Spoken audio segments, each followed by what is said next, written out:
Friends, good evening সবাইকে। কেমন আছো তোমরা? তো আমি আজকে বিকালে ফেসবুক দেখছিলাম আর কি, যেমন রোজ দেখি। তো একটা নিউজ আমার সামনে এলো, তো আমার প্রচণ্ড খারাপ লাগছিল। তো ভাবলাম যে তোমরা কজন জানো বা তোমরা এই দিদিভাইকে চেনো কি না। তো এই দিদিভাই ভিডিও বানায় তার মাকে নিয়ে। তার বাবা অনেকদিন আগেই মারা গেছে। তো ওনার ইউটিউবে চ্যানেল আছে আলপনা রুবি ব্লগস বলে চ্যানেল আছে। তো মাকে নিয়ে ফানি ভিডিও বানাতো। তো আমি আজকে শুনে সত্যি খুব খারাপ লাগছে। ওনারা সত্যি খুব ভালো মানুষ ছিল।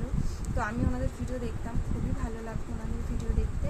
তো আজকে আমি হঠাৎ করে শুনলাম যে উনি মারা গেছে। আর আমাদের এই কল্যাণী জিএনএম যে 500 বেড হসপিটাল আছে সেখানেই মারা গেছে।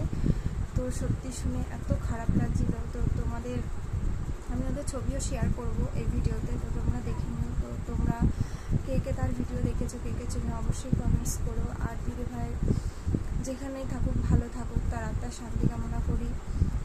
সত্যি তার মার জন্য প্রচণ্ড খারাপ লাগছে যে তার মা তার বাবা অনেক আগেই মারা গেছিলো। আর অ্যাকচুয়ালি তার মার মেয়ে আর জামাইকে নিয়ে সে থাকতো, তারা ভিডিও বানাতো।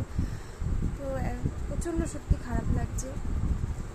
তো ভাবলাম যে তোমাদের সঙ্গে একটু শেয়ার করি। ওনার মার এমনিতেই বয়স হয়ে গেছে, তারপরে আবার এত বড় একটা ধাক্কা। ওনার নাকি গলব্লাডার স্টোন হয়েছিল। তো অনেকদিন ধরে শরীর অসুস্থ ছিল। তো জানতে পেরে সত্যি খুব খারাপ লাগছে। তো তোমাদের সঙ্গে ফটোটা শেয়ার করলাম, তোমরাও দেখো। তোমরা সবাই ওনার আত্মার শান্তি কামনা করো, ওনার যেন ভালো থাকে। তো এইটুকুই ছিল। বাই সবাইকে।